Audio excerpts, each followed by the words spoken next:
Қазақ халқының зергерлік өнері ертеден бастау алып, халықтың өмірі және шаруашылығымен, тарихы және мәдениетімен біте қайнасып, дамып келеді. Адам баласы ежелден әшекей бұйымдарды киімнің ажырамас бөлігі ретінде санаған. Кез келген қыз-келіншектің әшекей бұйымдары, асыл тастары және оған бедерленген ою-өрнектері нәзік жандылардың әсем келбетіне үйлесе үн қосып, сымбатына жарландырып, тартымдылығын арттыра түскен. Армысыздар, құрметті көрермен. Бұл Асыл мұра бағдарламасы. Сіздермен бірге мен Әйгерім Сейітбекқызы. Бүгінгі бағдарлама Қызылорда облыстық тарихи-өлкетану музейі қорында сақтаулы сұлулықтың символына айналған зергерлік бұйымдарға арналмақ.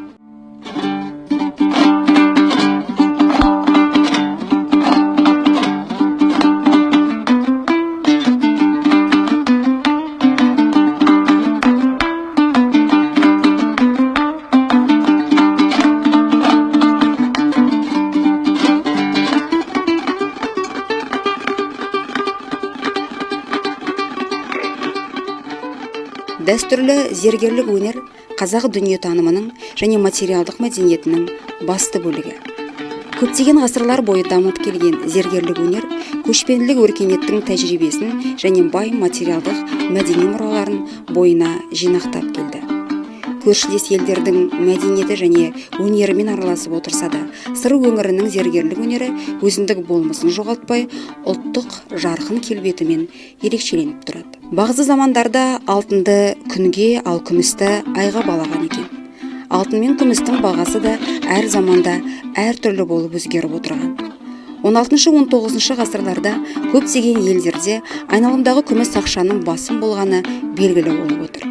Бұл металдың емдік қасиетімен бірге өңдеуге көнбістігі, иілгіштігі көптеп қолдануына себеп болды.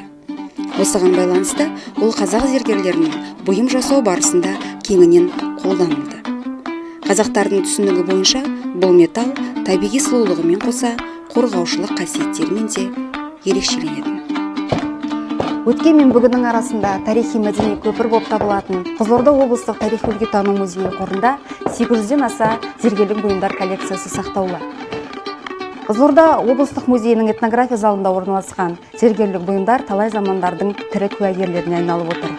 Олай болса, Гүлжан Бодолақызы, музей экспозициясында орналасқан зергерлік бұйымдар, оның ішінде сақиналар мен жүзіктер туралы не айтасыз?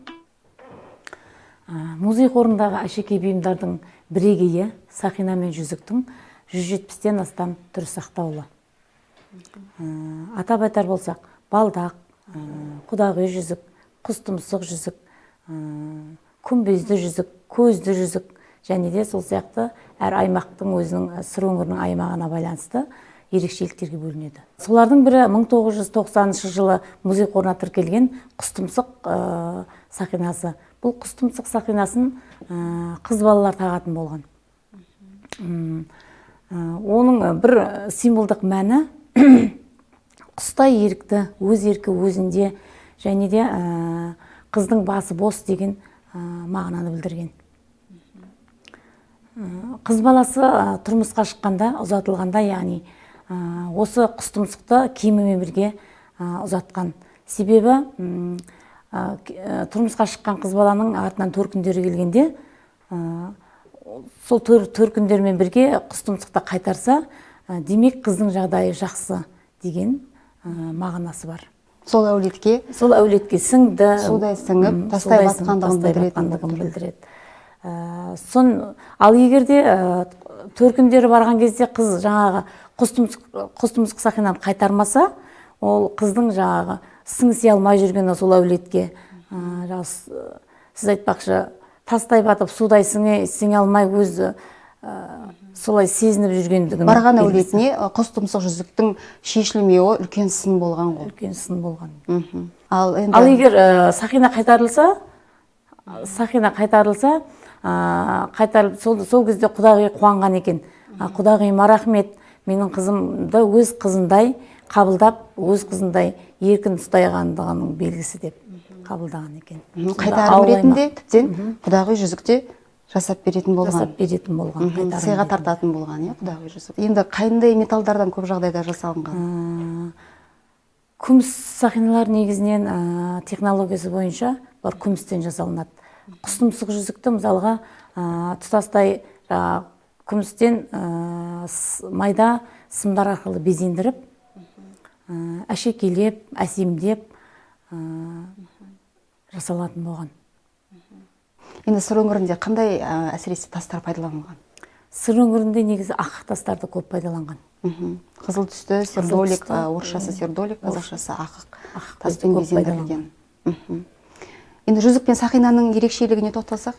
Жүзік пен сақинаның айырмашылығы, сақинаға тас қойылмайды. Ал және де бауыры жүзікке қарағанда жалпақтау көрінеді. Сол себептен айырмашылық сол. Ал жүзіктің жүзі болғасын, тас бекітілгесін, ол жүзік деп аталынған болса керек. Қазақ дәстүрінде келін болып түскен қызға енесі арнайлатып отау жүзік таққан. Осы отаудың егесі бол, осы отаудың иесі бол, босаған берік болсын, биік болсын деген мағынада отау жүзік сыйлаған енесі келініне. Отау жүзікте негізі көз болмайды. Күмістің өзінен жасалған. Күмістің өзінен жасалған пішіні отау тәріздес. Шығыңғы отаудың пішініне келтіріп, оны да жаңағы сыммен әрлеп, шекітіп, әсемдеп, өрнектеп жасалған. Тамаша.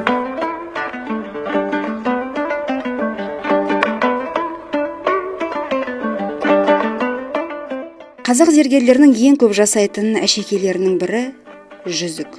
Жүзік көзіне асыл тас орнатқан қолға салатын сақина.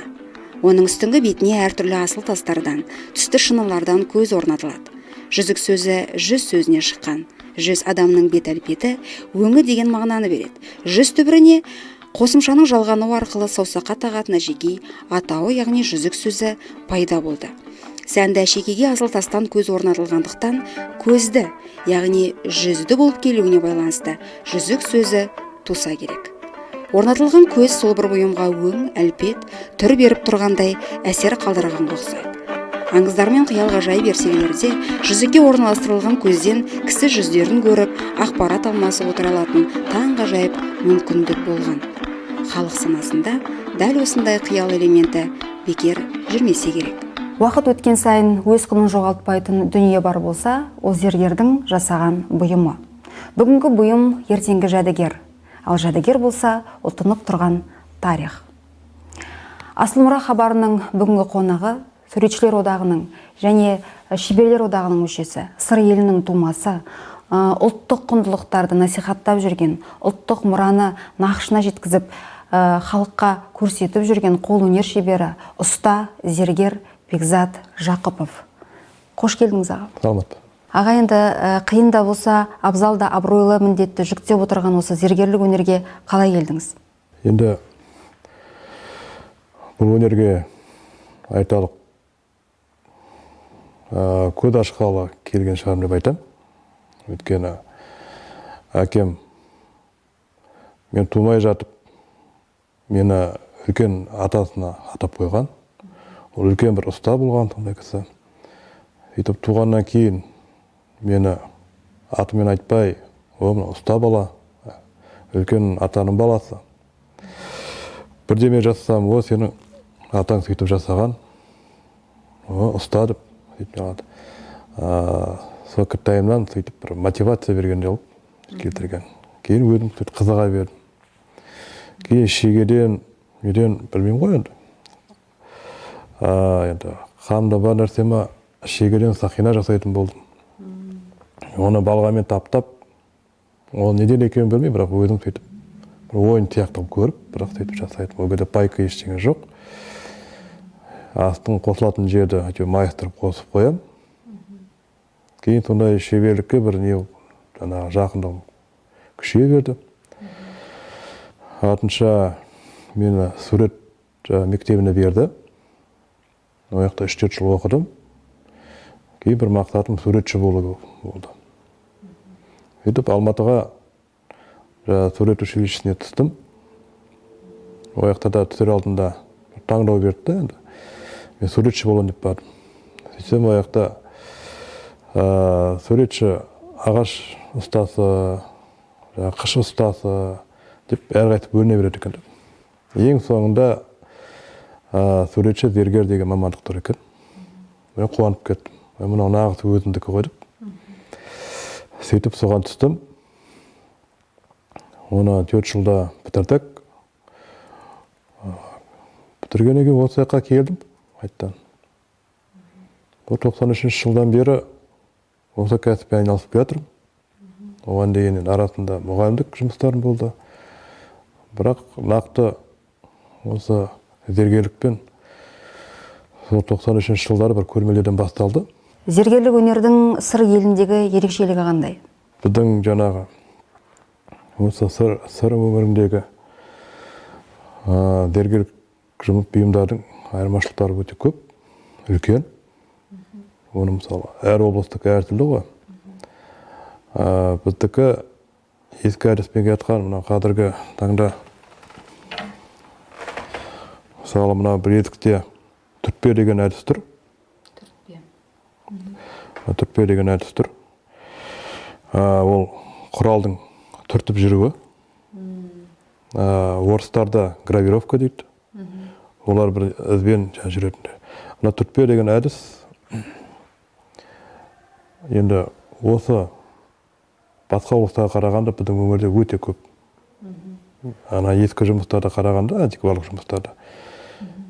Осы әдіс бізде өте көп қолданылған.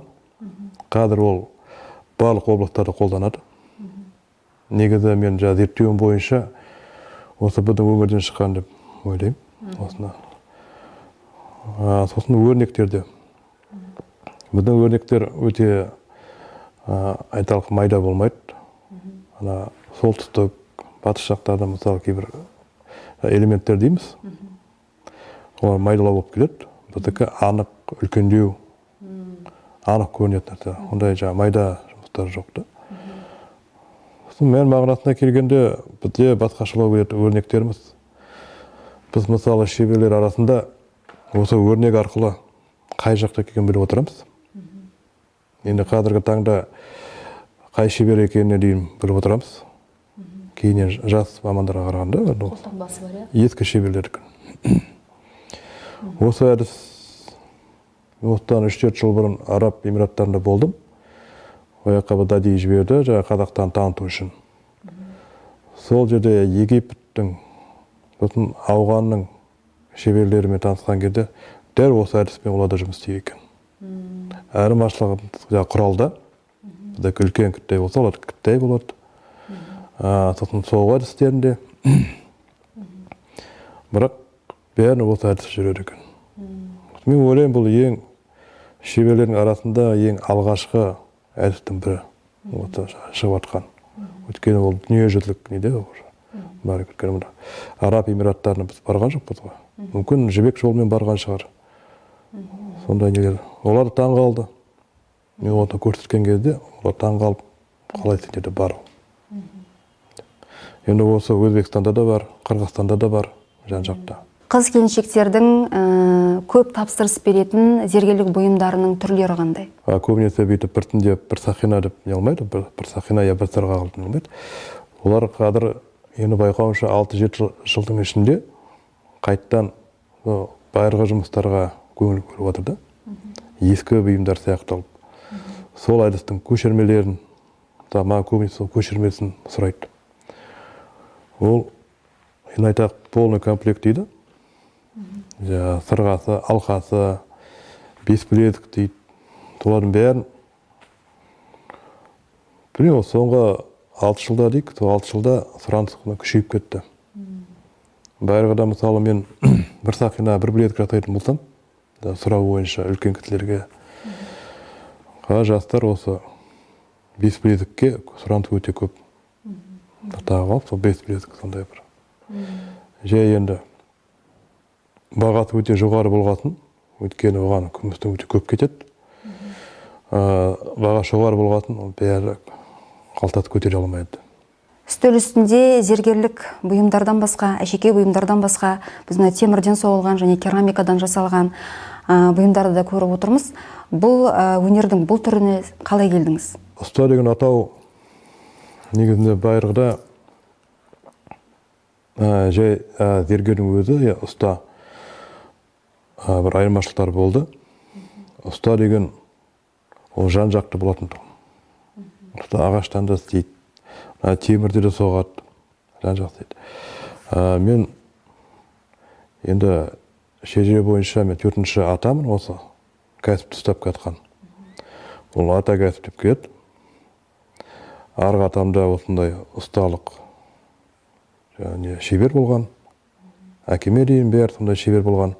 Әкем жас кезінде осы шеберлікті ұстап, кейіннен енді 30-шы жылдар қилы заман кезінде ұстауға болмайтын болды. Сөйтіп, бұл кісі мұғалімдікке бас болып кетті. Бірақ сонда да енді өз арманына жетті деп ойлаймын. Өйткені бір баласын болса да, осы атасының жолын отыртып, етіне алдық.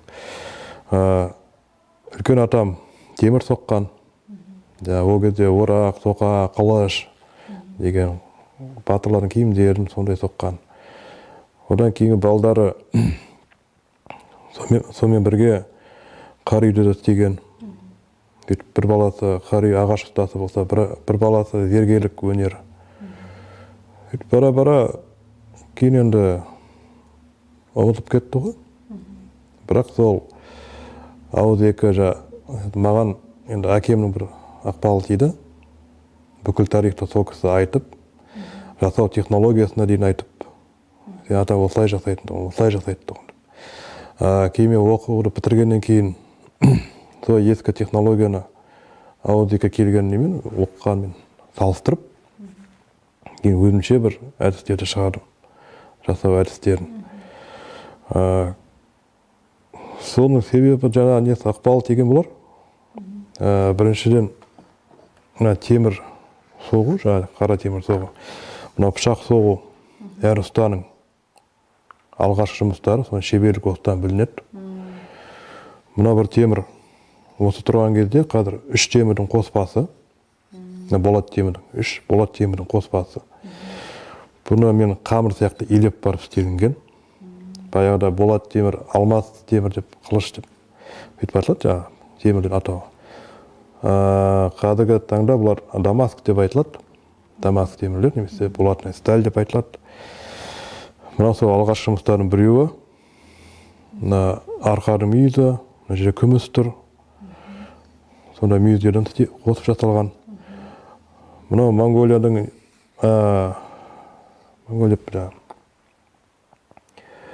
Японияның акация деген ағаштардың несі, сабы содан жасалынған. Бұл да бір символикалық бір немен. Кейіннен мына өзім үйлеген терім. Бұл тері үйлеуді де мен 5-6 жыл бойы зерттеп барып, ескі әдістермен әйтеуір үйлеп, қазір тері көп қой. Соны үйреніп алдым. Мына жасаған өрнегім, ол да баспа әдісімен басып, ескі өрнектермен жасап, өзім шығарған өрнектерім бар ішінде. Сөйтіп жасалған пышақ, ол кезде байырғыда әр жігіттің қалтасына тұру керек. Міндетті түрде. Бір же қонаққа барғанда да пышақ бар ма деп, ет турайтын деп сұрамайды. Өз пышағын алып, өз пышағымен жасайды. Далда кеткен кезде мал арам өлмесін деп бауыздау үшін міндетті түрде керек. Қазіргі таңда бұл как бы брендовый сувенир есебінде шығарғам. Бірақ ол енді кәдімгідей шын құрал. Бұған әдейі мынандай ағаштан қобди жасағам, салып қойып, міндетті түрде. Мынау да ағаш өзім жасаған. Одан кейін керамика өнеріне келсек, мынау сасырнай. Бұл да бір қызығып, осыдан айталық бір 25 жыл бұрын бұл бір бәрі жасай бермейтін аспап тұғын. Бұнда бір қызығып жасағым келіп, осыны зерттеп жасағам. Алматыда бір сазгер шеберлердің көріп, соларға бар тексертіп, қазір таңда бұндайды мен кешегі экспоға шығарып, енді біразы кетті. Қазір да көрмелерге осындай заттар шығарам, бір жағына Қазақстан деп жазсам, бір жағына Қызылорда деп міндетті де жазам. Бұл өз елімізді таныту. Қай жерге барсам да Қазақстанмен бірге Қызылорда деп не аламын. Шетел болса Сетей Қызылорда деп шығады. Бұл Сазтырнай кәдімгі сувенир емес. Қазір көп жерде шығып жатыр Сазтырнайлар. Сувенир есебінде олар дауыс шықпайды, үрленбейді. Мына кішкентай балада үрлеп ойнай береді. Қоңыр несі бар, мына дауысы. Мына топырақ бүтін топырақ, осы ауылдікі.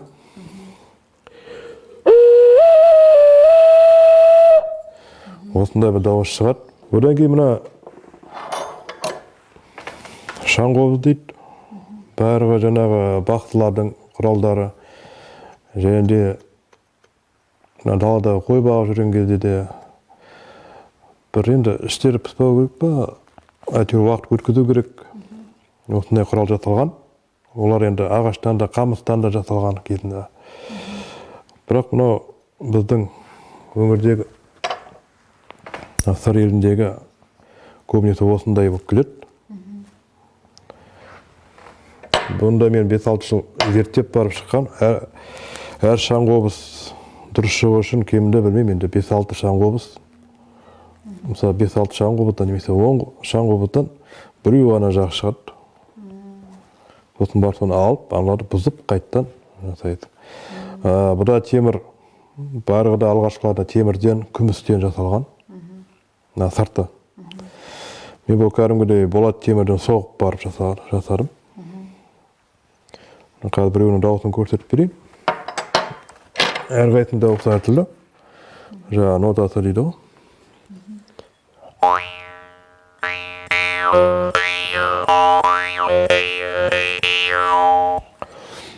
Осындай бір дауыстар шығады. Енді бақсыларда осы мен емдеген көрінеді. Жаңа бұның дауысы да ерекше. Қобыз сияқты ол шаңқобыз деп айтуы несі де қобызға ұқсастығы бар. Даланың дауысы бір. Осы бір өнерім. Енді жаңағы одан кейін мына білезікті күміске керек. Қазір жаңадан шығарып отқан нем білезігім. Баяғы сақ тайпасындағы білезіктерді мына білектен таққан. Алтын адамда білегінде бар. Бірақ ояқта енді қошқардың бір несі бар. Сондай бір. Өгеде енді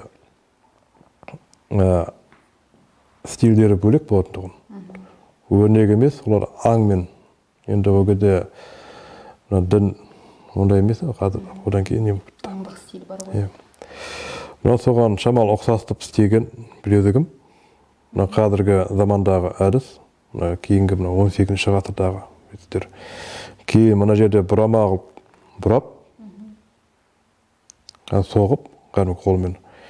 Сосын бар, мына жерде шамал болса да қошқар мүйізіне келтіріп, екі жақтан. Бұл білезікті айырмашылығы оны былай да тағуға болады. Және де үстіне алып келтіруді сөйтіп тағуға болады. Айырмашылығы осында. Мына білезіктерім сыңар білезік деймін. Негізі кезінде екі білезік екі қолға тағады, екі білекке тағылады. Бір сыйлы, бір қонақ келсе, әжелеріміз болсын, не болсын. Бір кейін ұнап қалса, немесе білмеймін ғой, сіңлісі дейді. Ұнап қалса, біреуіне бүйтіп шешіп беріп, бере қояды. Сөйтіп, есте қалатын нәрсе болады. Мысалы, біреу менде, біреу сенде есебінде. Сөйтіп, әдейі сыңар білезік айтылады. Айырмашылығында. Жүзіктер туралы нейді? Мына өрнекте баяғы аталарымыздың өрнегі. Осы мұражайда болу керек. Осы өрнек әдейі бұны қозғалтпай, ештеңе қоспай. Кейбір енді заказчиктерге басқаша қылып істеймін ғой, енді өрнектер өзгертіп, олар сұрауы бойынша маған бір ерекше керек. Немесе атымды жазып бер дейді. Атымен бірге өрнек қылып бірдеме жазып бер дейді. сол кезде сондай келтіріп беремін. Ол енді жаңағы сұрау бойынша. Мына сақиналар әртүрлі болып жасап жатыр, мына жаңағы.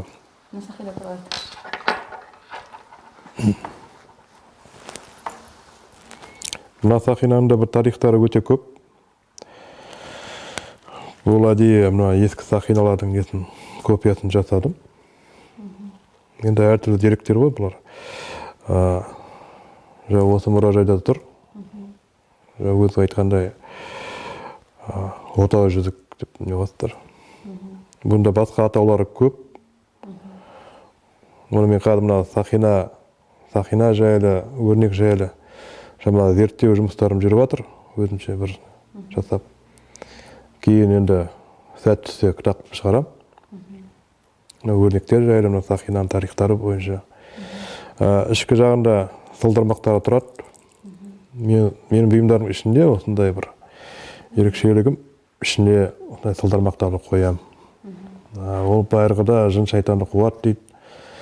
Біріншіден, екіншіден, үлкен жүдік болса, ішінде сылдырмақ болса, ол әйел адам баланы бағып атқан кезде, немесе бір әже болсын, балаға келіп, өйтіп сылдырған кезде, сол кезде дауыс шығады. Ол бір жағынан бақсылық бір несіне этнографический жын шайтан қуу болса, екінші жағынан баланы тынышталдырады. Қазіргі ойыншықтарда бар ол. Тарихында осы сылдырмақ қолдан шыққан. Бекзат ағай, сұхбатыңызға көп рахмет. Ұлттық мұраны ұлықтау жолындағы еңбегіңізге шығармашылық шабыт, толағай табыстар тілейміз. Көп рахмет. Зергерлік өнерді меңгеруге мұқият ынта ғана емес, ерекше зейін де қажет. Ұсталар ұстамды, сырға берік, бекзат әрі мәрт мінезді адамдар болып қалыптасқан. Ол өз халқының эстетикалық талғамын көрсетуші болған. Ол этностың символдық белгілерін толық меңгеруге тиіс болған. Зердесінде зейіні бар зергердің әрбір бұйымы дара, ал ол баға жетпес асыл мұра екені даусыз. Кезінде қыздар өзінің жеңгелеріне сырын айтатын болған. Сол сырды ешкімге айтпа деген мағынада құлаққа тағатын әшекей бұйымды ауыз бастырық ретінде сыйға тартатын болған. Жаңадан бұйымды тағып алған жеңгесінен жұрт бұл дүниені қайдан алдың, бұл әшекейді кімнен алдың деген сұрақ қояды екен. Сол кезде жеңгелері бұл әшекей бұйымды сырға алдым дейді екен. Сырға, яғни құпияға берік бол деген мағынаны білдірсе керек. Қазір кеңінен қолданылып жүрген құлағыңа алтын сырға деген сөз тіркесі бұл сыр, бұл құпия осы жерде қалсын, сыртқа шығып кетпесін, арамызда қалсын деген мағынаны білдірсе керек.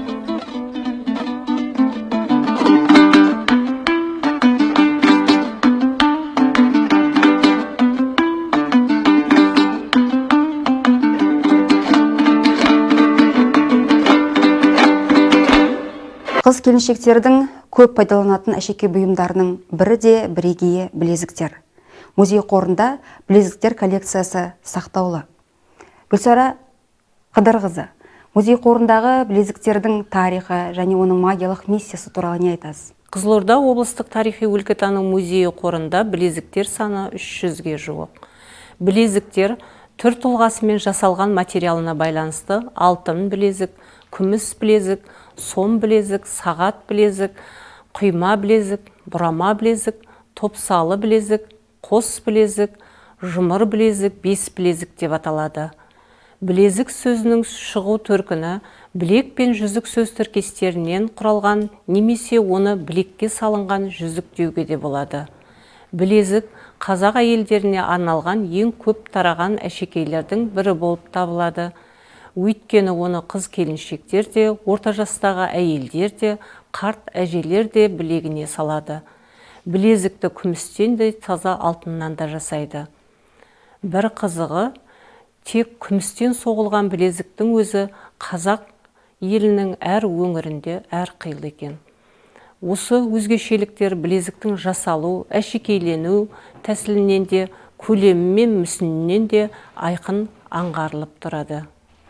Қазақстанның шығыс, оңтүстік шығыс өңірлерінде білезіктер жұмырланып және төрт қырланып жасалады.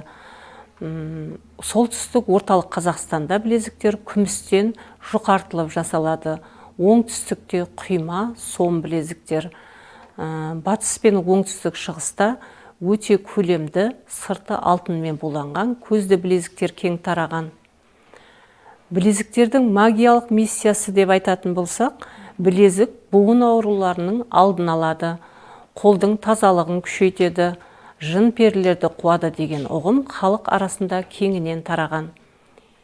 Ең маңыздысы білезік адам бойындағы күш қуатты сақтайды.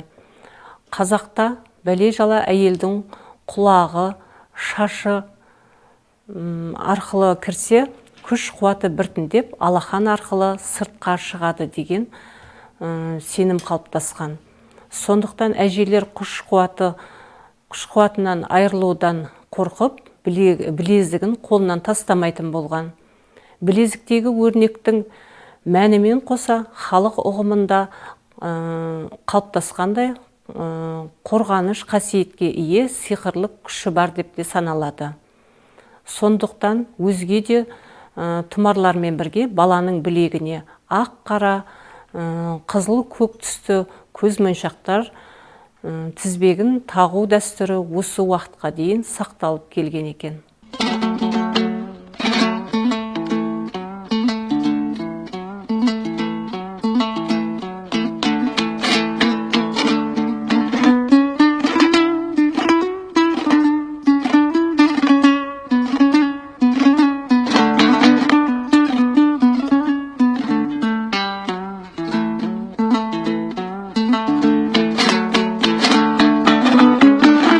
Зергерлік бұйымдардың бірі түйме. Түйме әртүрлі нұсқадағы ішкі, сыртқы киімге қадалатын дөңгелек зат. Түйме сөзі түй деген түбірден шыққан. Ол бір нәрсені шүберекке орап байлау, шашылғанды бір жерге жинау дегенді білдіреді. Түйме сөзі түй деген етістіктен және ми деген етістіктен зат есім тудыратын жұрнақтан тұрады. Осыдан келе, киімнің екі жақ қапсырмасын беттестіріп, бір жерге байла, түйінде деген түсінік шығады. Түйме сөзінен түймедақ, түймене сынды сөздер өрбейді. Мысалы, түймедақ гүлді жапырақшасы бір-біріне жанасып, ортадағы сары гүл шоғына жиналған ақ гүлді өсімдік, ал түймене терге шығатын жара. Екі сөзді санада зерделей келе, түймедақтың жапырақшалары бір гүл шоққа түйінделіп, гүл шоғының пішіні түймеге ұқсас дөңгелек келетіні, ал түймененің, яғни жараның түйме сынды дөңгелек формаға ұқсас болатыны және бір жерге түйінделіп шығатынын аңғартады. Жұдырықты түю деген сөз тіркесі алақанды бес саусақты бір жерге жинау арқылы жұдырық жасап, сес көрсету дегенді білдіреді. Ал санада немесе көңілде түю деген сөз тіркесі айтылған ойды шашыратып алмай, санада немесе көңілде жинау, түйіндеу дегенді білдіреді. Осыдан түйсік деген сөз еріксіз тілге оралады. Түйсік сана арқылы болатын сезіну қабілеті, ауыспалы мағынасында ақыл ой, сезім, зейінді білдіреді. Түйсігі бар адам деген тіркесті көп пайдаланамыз. Ол кез келген ақпаратты сезім арқылы қабылдап, ақылға сала отырып, санада қорытындылау арқылы белгілі бір түйінге келетін адам. Қорытындылай келгенде, барлығы да түй деген түбір сөзден шыққанын байқауға болады.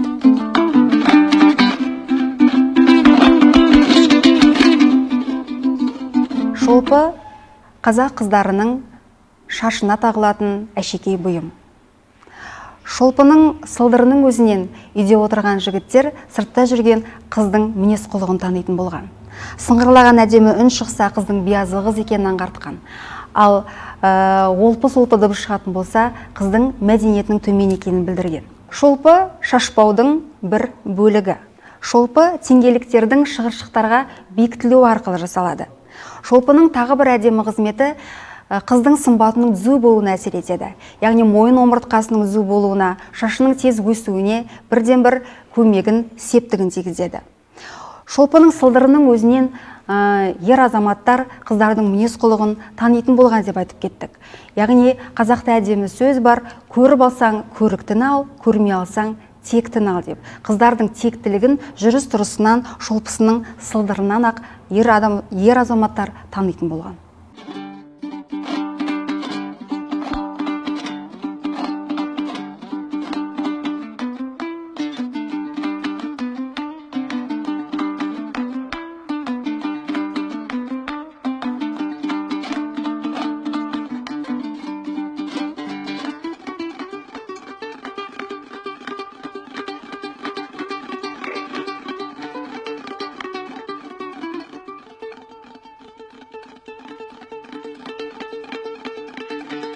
19 ғасырдың аяғы мен 20 ғасырдың басымен мерзімделетін этнография залында орналасқан зергерлік бұйымдар және музей қорындағы әшекей бұйымдар тарихымен бүгін таныс болдық.